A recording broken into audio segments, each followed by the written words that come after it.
Hello mga kaugs! Today gagawa tayo ng napakasarap na bomboloni donuts or custard-filled donuts. Madali lang itong gawin at talaga naman na mapapaugs ka sa sarap. Kaya tara! Sa ating mixing bowl, maglalagay tayo ng 350 grams na bread flour, 150 grams ng cake flour, 2 teaspoon of yeast, 1 teaspoon of salt, 1 teaspoon of bread softener, 1/4 cup plus 1 tablespoon of sugar, 2 eggs plus fresh milk, 280 grams ang total niya. Pagkatapos nito, isasarang na natin siya sa ating mixer gamit ang hook attachment.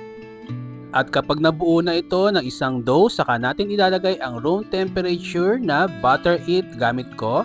Pwedeng gumamit ng normal na butter. 75 grams yung nilagay natin. Pagkatapos, itutuloy lang natin yung pagmasa ng ating tinapay hanggang sa maging smooth at elastic. Pag ready na, ilalagay natin ito sa ating KitchenAid na bowl. Pwede na hindi maglagay ng grease dahil madulas na ang ating KitchenAid na bowl. Coveran lang natin ito ng plastic cling wrap para mas mabilis umalsa. After 1 to 2 hours, magdodoble na yan ng size. Pagkatapos, ipapunch down lang natin yung ating dough para ma-release yung air sa loob. Kailangan natin ng extra flour for dusting. Pagkatapos, ayan, lamas-lamasin lang natin yung ating dough. Pagkatapos, i-divide lang natin ito sa dalawa para ma-handle natin ng mas madali. Titimbangin natin ng 60 to 70 grams each dough. Pagkatapos, bibilugin natin ito. Sa recipe nito, makakagawa tayo ng 14 to 18 pieces na ating donuts. Depende yan sa laki ng iyong proportion. O diba, ganyan lang kadali yung pagbibilog ng ating donuts. Pagkatapos ito, syempre ilalagay natin ito sa ating baking tray at tatakpan ng plastic. Mas mabilis umalsa kapag plastic yung ginagamit natin.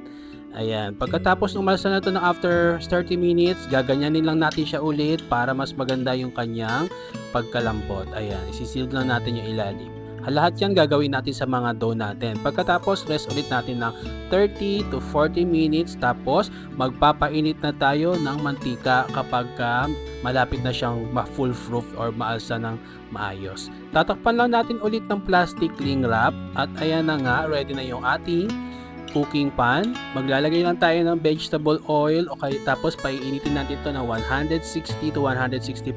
Huwag masyadong mainit yung mantika kasi mabilis siyang masunog. Ayan, kapag nagdoble na ng size yung ating donuts, medyo magdadry na yung ibabaw niya pero sakto lang kasi yung mantika na nilagay natin. Ipa-fry na natin ito. Unahin mo yung makinis na part. Pagkatapos, wag tayong baliktad ng donuts. 2 beses lang tayo magbabaliktad kapag golden brown na yung ating donuts. Ayan, kapag parehas ng golden brown, hanguin na natin yung ating bomboloni donuts at idadry na natin siya or gagamit tayo ng ilagay lang natin sa absorbent paper or tissue paper ang ating mga donuts para ma-absorb yung excess na oil. Mas maganda kung after nito, after few minutes na mahango natin yung donuts, i-roll na natin or pagugulungin na natin or i-coat ng sugar powder or powdered sugar ang ating mga donuts. Pwedeng castor sugar para meron na granulated sugar. Mixture yun ng granulated sugar at icing sugar. Ayan, para kumapit. Mas maganda kung bagong luto, saka natin siya i-coat ng sugar para kumapit yung mga coating natin. Pagkatapos, pwede tayong gumamit dito ng jam or para sa filling, pwede tayong gumamit dito ng Bavarian filling na ready-made. Mabibili po ang ating Bavarian filling sa Baking and Home Depot.